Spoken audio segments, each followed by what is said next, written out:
بسم اللہ الرحمن الرحیم۔ السلام علیکم دوستو، پرانے وقتوں کی بات ہے کہ کسی گاؤں میں ایک غریب لکڑہارا اپنی بوڑھی ماں کے ساتھ رہتا تھا۔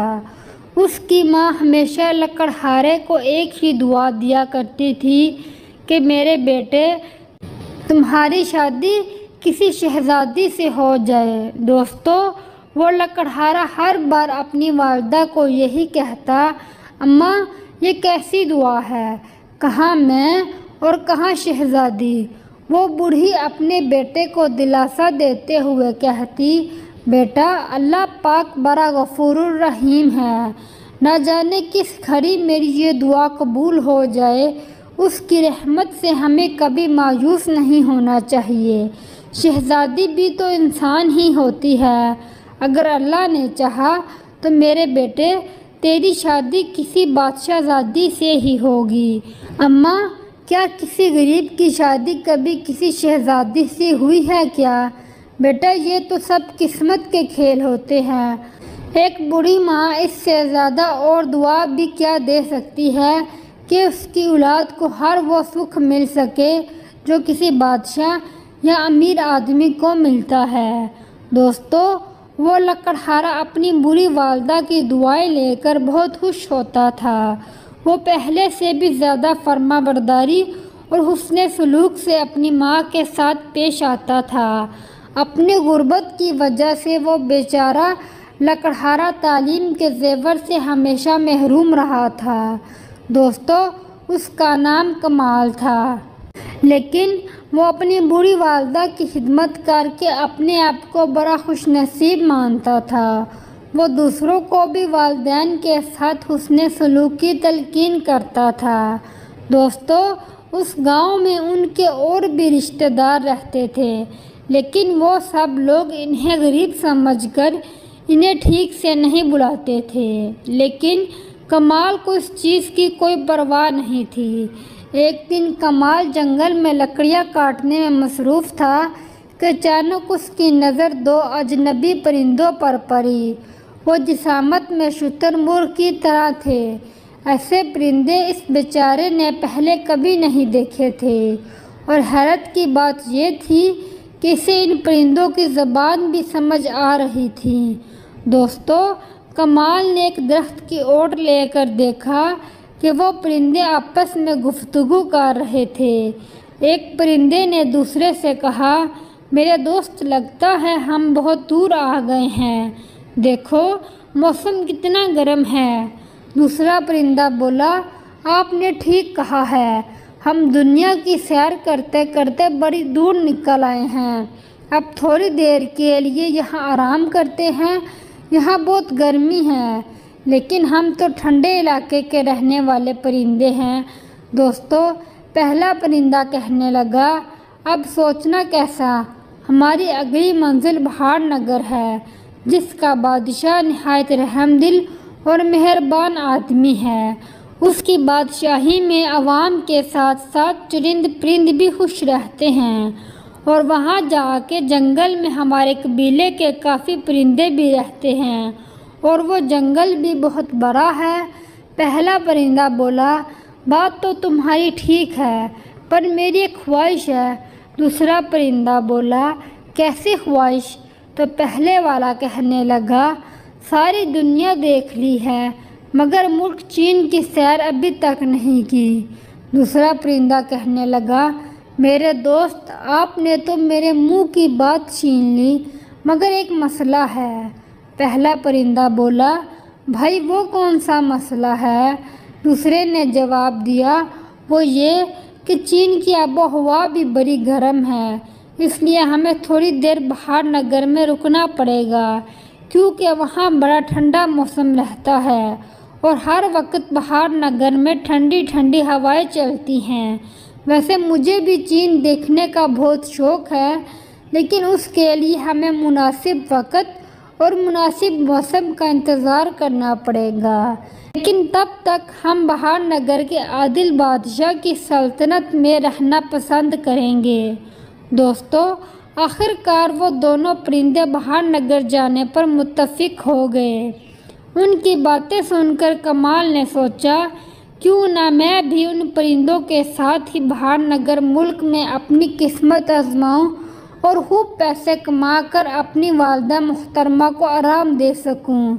دوستو اس نے سوچا جب یہ پرندے اڑیں گے تو اچانک چھلانگ لگا کر میں ایک پرندے کی پیٹھ پر سوار ہو جاؤں گا، اور کمال وہاں بیٹھ کر ان کے اڑنے کا انتظار کرنے لگا۔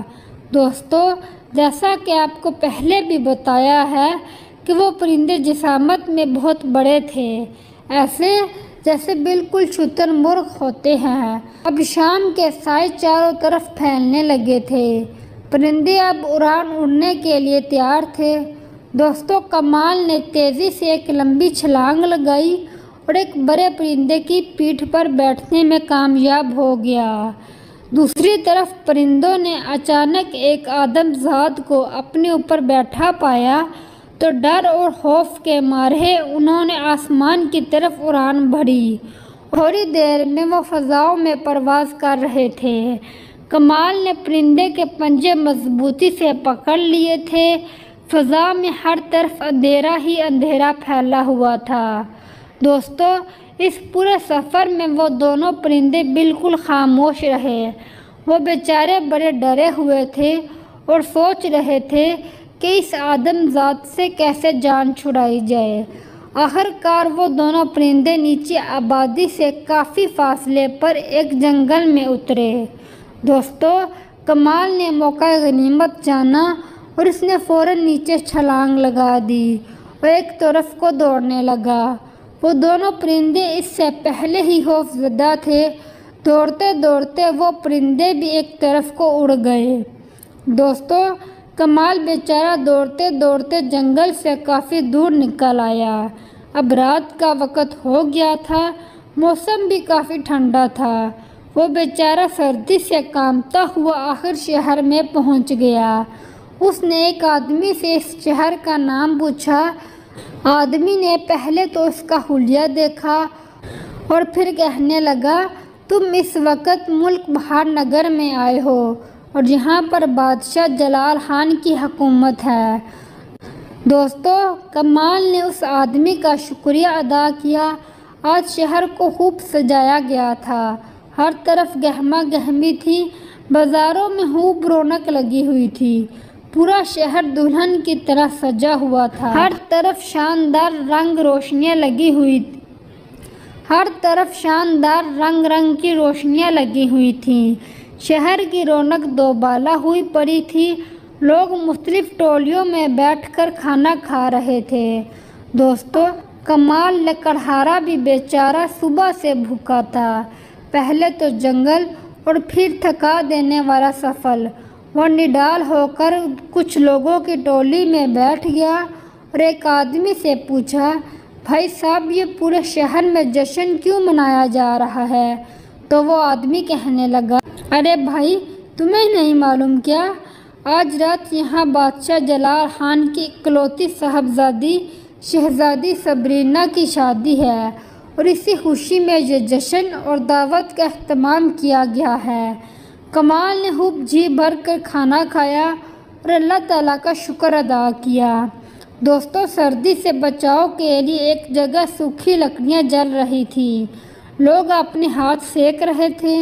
کمال بیچارہ چونکہ گرم علاقے سے آیا تھا اس لیے وہ سردی برداشت نہیں کر پا رہا تھا، اس لیے وہ بھی وہاں قریب جا کر آگ سینکنے لگا۔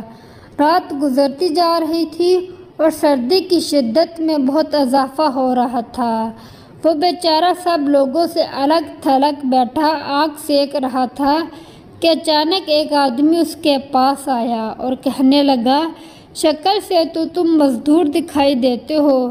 کمال نے جواب دیا میں آپ کے شہر میں مزدوری کی غرض سے آیا ہوں۔ وہ آدمی اس کے پاس بیٹھ گیا اور ادھر ادھر دیکھ کر سرگوشی کے انداز میں بولا دیکھو مسافر میری بات غور سے سنو، تم نے میرے ایک کام کرنا ہے جس کے بدلے میں تمہیں 2000 دینار دوں گا، لیکن کام تھوڑا مشکل ہے اور یہ راز کی بات ہے، بتاؤ تم راضی ہو کیا؟ دوستو کمال غریب لکڑہارا تھا، 2000 دیناروں کا سن کر تو وہ ایک دم سکتے میں آ گیا۔ اتنی بڑی رقم اس کے منہ سے نکلا تو وہ آدمی ہنس کر بولا، میرے دوست، تمہیں اس سے بھی زیادہ پیسے ملیں گے، لیکن ایک بات یاد رکھنا، اگر یہ بات کسی تیسرے آدمی تک پہنچی تو تمہاری خیر نہیں۔ اگر میرا راز افشا ہو گیا تو تمہاری جان بھی جا سکتی ہے۔ تو بولو، تمہیں منظور ہے کیا؟ دوستو، کمال نے تھوڑا سوچا کہ ایک ہی رات میں اتنی بڑی مزدوری مل رہی ہے، ویسے بھی پرایا دیس ہے، میں نے یہاں کس سے کوئی بات کرنی ہے؟ اگر اتنی بڑی رقم مجھے مل جاتی ہے تو کل ہی میں واپس اپنے دیس چلا جاؤں گا اور واپس جا کر اپنی والدہ کی خدمت کروں گا اور کسی غریب اور نیک سیرت عورت سے شادی کر کے اپنی باقی کی زندگی آرام و سکون کے ساتھ گزاروں گا۔ اس نے کہا، مجھے تمہاری شرط منظور ہے۔ اس آدمی نے کمال کو آبادی سے تھوڑا دور لے جا کر 1000 دینار کی پوٹلی اسے دیتے ہوئے کہا، یہ لو 1000 دینار، اور اب میری بات غور سے سنو۔ وہ آدمی دائیں بائیں دیکھ رہا تھا، پھر سرگوشی کرتے ہوئے کہنے لگا، میرا نام سلیم ہے اور میں بادشاہ سلامت کے ہونے والے داماد شہزادہ رستم کا وزیر ہوں۔ دراصل شہزادہ رستم معمولی شکل و صورت کا آدمی ہے اور اس کا باپ ایک ظالم بادشاہ ہے، اور وہ شہزادہ بے شمار دولت اور اپنی شاہی خاندان کی وجہ سے اپنی بدصورتی کے باوجود بھی شہزادی صبرینہ سے شادی کا خواہش مند ہے۔ بس ابھی نکاح اور رخصتی ہونا باقی ہے، لیکن ابھی تک شہزادی صبرینہ نے اس شہزادے کو نہیں دیکھا۔ اگر اس نے اسے دیکھ لیا تو وہ کسی بھی صورت اس سے شادی نہیں کرے گی، اور بادشاہ جلال خان کو بھی یہ رشتہ کبھی منظور نہیں ہوگا۔ تو سوچو، ہماری بادشاہ سلامت اور شہزادہ رستم کی کتنی بے عزتی ہوگی، اور بادشاہ اپنی عوام کے سامنے عزت کھو بیٹھے گا۔ ہم کل رات ہی بادشاہ سلامت اور شہزادہ رستم کے ساتھ اس شہر میں آئے ہیں، اور ہمارا شاہی محل میں کسی سے آمنا سامنا بھی نہیں ہوا ہے۔ بیچارے لکڑہارے نے تشویش زدہ لہجے میں کہا، آپ نے مجھے غریب مسافر سمجھ کر انعام کا لالچ دیا ہے، مگر میں کسی کے ساتھ دھوکہ دہی فریب نہیں کر سکتا۔ دوستو، مکار وزیر نے مسکرا کر جواب دیا، ارے بھائی، تم آم کھاؤ، پیٹ کیوں گن رہے ہو؟ نکاح کے وقت تو شہزادہ خود ہی وہیں موجود ہوگا، مگر پردے میں ہوگا۔ بس تمہیں رات کے وقت چند گھنٹوں کے لیے شہزادہ بن کر شہزادی کے پاس جانا ہے۔ جب شہزادی کی رخصتی ہو جائے تو تمہارا کام ختم ہو جائے گا، لیکن یاد رکھنا، کسی بھی صورت تم نے کسی سے یہ بات نہیں کرنی۔ بس کوئی بہانہ بنا کر سو جانا اور صبح منہ اندھیرے ہی شہزادی کو وہاں چھوڑ کر یہاں سے اتنی دور بھاگ جانا کہ تمہارا سایہ بھی دوبارہ اس ملک میں دکھائی نہ دے۔ دوستو، کمال گہری سوچ میں پڑ گیا اور سوچنے لگا کہ چند گھنٹوں کی فنکاری کے لیے اسے 2000 دینار ملیں گے۔ ویسے بھی شہزادی صبرینہ کی شادی تو کسی شہزادی سے ہونی ہے، تو اس میں کیا گوڑا اور کیا کالا؟ اسے گہری سوچ میں ڈوبا دیکھ کر وزیر کہنے لگا، یہ لو رقم اور سوچو مت، ہمارے پاس وقت بہت کم ہے، اور ہمارے شہزادے کی ضد ہے کہ وہ شہزادی کو لے کر ہی جائے گا۔ بس تمہیں یہ تھوڑی سی اداکاری کرنی ہے، اب میرے پیچھے پیچھے آؤ۔ دوستو، وزیر لکڑہارے کو لے کر شاہی مہمان خانے میں لے آیا اور ایک شاہی لباس تھماتے ہوئے سے کہنے لگا، تمہارا کام اب شروع ہوتا ہے، یہ شاہی لباس پہنو اور میری ہدایات کے مطابق عمل کرتے جاؤ۔ یاد رہے کہ یہ راز ہم دونوں کے درمیان رہنا چاہیے، راز فاش ہونے کی صورت میں ہم دونوں کو اپنی جان سے ہاتھ دھونا پڑے گا۔ دوستو، کمال بیچارے کو عجیب سی بے چینی ہو رہی تھی اس نے شاہی لباس تو زیب تن کر لیا تھا، لیکن اسے کچھ اچھا نہیں لگ رہا تھا۔ لیکن وہ کرتا بھی تو کیا، 2000 دینار بڑی رقم تھی۔ اس نے سوچا کہ اس رقم سے اپنی زندگی بدل ڈالے گا، اس لیے وہ وزیر کے اشاروں پر چلنے لگا۔ اسی طرح شاہی رسموں کے مطابق شادی کی رسمیں پوری ہو چکی تھیں۔ دولہا اور دلہن کے لیے محل میں ایک خاص کمرہ سجایا گیا تھا۔ رات ابھی باقی تھی۔ دوستو، شہزادہ رستم عرف کمال لکڑہارا ڈرتا ڈرتا دلہن کا گھونگھٹ اٹھانے لگا تو وہ شہزادی صبرینا کا حسن و جمال دیکھ کر ایک دم سے دنگ رہ گیا۔ شہزادی نے بھی اتنا خوبصورت دولہا دیکھ کر اللہ تعالیٰ کا شکر ادا کیا، لیکن وہ دولہے کی خاموشی دیکھ کر ایک دم سے حیران ہو گئی۔ کیا بات ہے سرتاج، آپ مجھ سے بات کیوں نہیں کر رہے؟ دوستو، کمال کی پراسرار خاموشی شہزادی کو بڑا پریشان کر رہی تھی۔ کمال نے سوچا کوئی بہانہ کرنا چاہیے، ورنہ شہزادی بار بار یہی پوچھے گی۔ دراصل شہزادی، بات یہ ہے، میں نے منت مانی ہے کہ جب آپ سے شادی ہوگی تو میں 3 دن تک کسی سے بات نہیں کروں گا، اس لیے آپ میری مجبوری کو سمجھتے ہوئے خاموشی سے سو جائیے۔ 3 دن پورے ہوتے ہی ہم خوب ڈھیر ساری باتیں کریں گے اور ہمارے ملک کی سیر بھی کریں گے۔ دوستو، کمال کو اس وقت اپنی بوڑھی ماں کی بہت یاد آ رہی تھی۔ اس بیچاری کی تو دعا بھی یہی تھی کہ خدا کرے میرے بیٹے کی شادی کسی شہزادی سے ہو جائے۔ وہ دل ہی دل میں اپنی ماں سے کہہ رہا تھا، دیکھو ماں جی، آپ کی دعا قبول ہو گئی ہے، میری شادی بہار نگر کی اتنی خوبصورت شہزادی سے ہو گئی ہے۔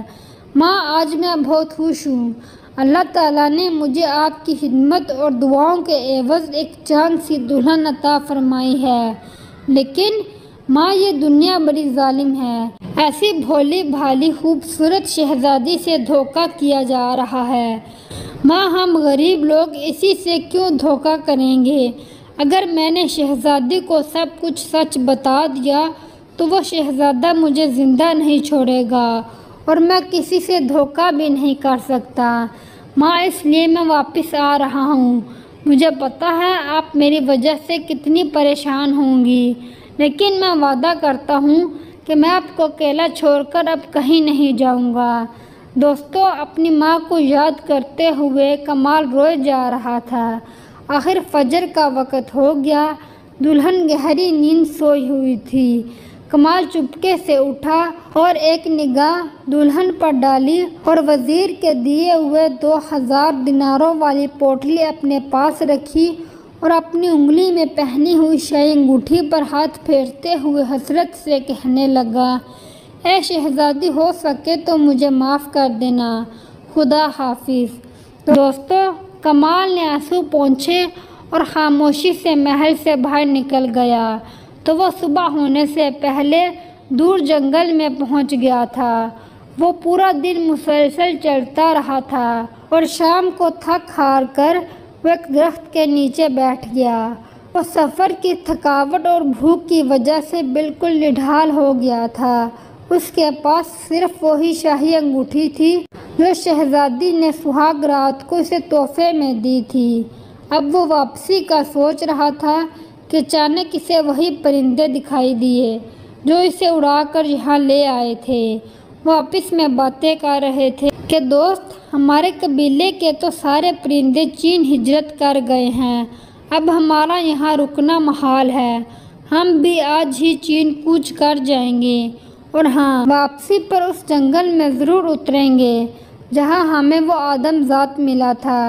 اس جنگل کے آم بڑے میٹھے ہیں اور ہمیں یاد ہے ہم نے کیسے مزے لے لے کر وہ آم کھائے تھے۔ دوستو، جیسے ہی وہ پرندے اڑنے لگے تو کمال کی تو جیسے خدا نے سن لی۔ اس نے زور سے چھلانگ لگائی اور دوبارہ پرندے کی پیٹھ پر جا کر بیٹھ گیا۔ دوستو، پرندے چلتے چلتے اسے اس کے جنگل میں لے آئے۔ کمال نے چھلانگ لگائی اور نیچے اتر آیا۔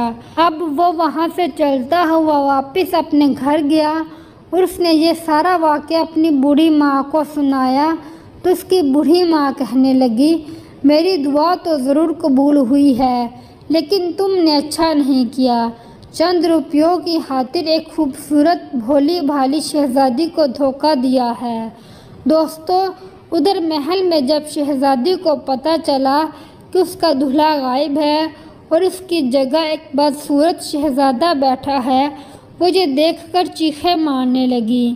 بادشاہ جلال بھی وہاں آ گیا اور غصے سے اس بدصورت شہزادے کو دیکھنے لگا، اور جب ان لوگوں کی سمجھ میں سارا واقعہ آیا تو بادشاہ نے اسی وقت اس شہزادے اور اس کے وزیر کو بلا کر اس کے دھوکے کی سخت سزا دی اور ان کی گردنیں اڑا دیں۔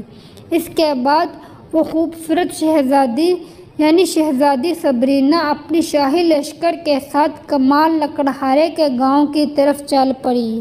کافی دنوں کے سفر کے بعد کمال کی جھونپڑی کے باہر ایک دستک ہوئی۔ اس نے جا کر دروازہ کھولا تو وہ یہ دیکھ کر حیران رہ گیا کہ شاہی جاہو جلال کے ساتھ وہی شہزادی اس کے سامنے کھڑی تھی۔ شہزادی پوچھنے لگی، تم نے مجھے دھوکہ کیوں دیا؟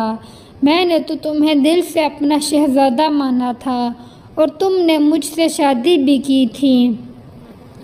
دوستو، کمال نے اس خوبصورت شہزادی سے معافی مانگی اور کہنے لگا، میری بوڑھی ماں بہت بیمار تھی، ہم بہت غریب لوگ ہیں، مجھے شہزادے کے وزیر نے 2000 دیناروں کا لالچ دیا تھا، میں لالچ میں آ گیا تھا، اس لیے شہزادی صاحبہ مجھے معاف کر دیں، آپ تو بڑے دل والے ہیں۔ دوستو، تھوڑی دیر کے بعد شہزادی نے لکڑہارے کی ماں سے ملاقات کی، وہ دونوں سے مل کر بڑی خوش ہوئی۔ اس کے بعد اس نے لکڑہارے کو معاف کر دیا تو لکڑہارا شہزادی سے کہنے لگا، شہزادی صاحبہ، کیا آپ جانتی ہیں میری والدہ ہمیشہ بچپن سے لے کر یہی دعا کرتی تھی کہ میرے بیٹے تمہاری شادی ایک نہ ایک دن کسی شہزادی سے ہوگی، لو دیکھ لو میری والدہ کی یہ دعا پوری ہو گئی ہے۔ اس کے بعد شہزادی لکڑہارے اور اس کی والدہ کو لے کر اپنے ساتھ اپنے محل میں لے آئی اور پھر وہ سب ہنسی خوشی رہنے لگے۔ پیارے دوستو، اگر آپ کو یہ کہانی اچھی لگی ہے تو ویڈیو کو لائک کریں اور اپنے دوستوں کے ساتھ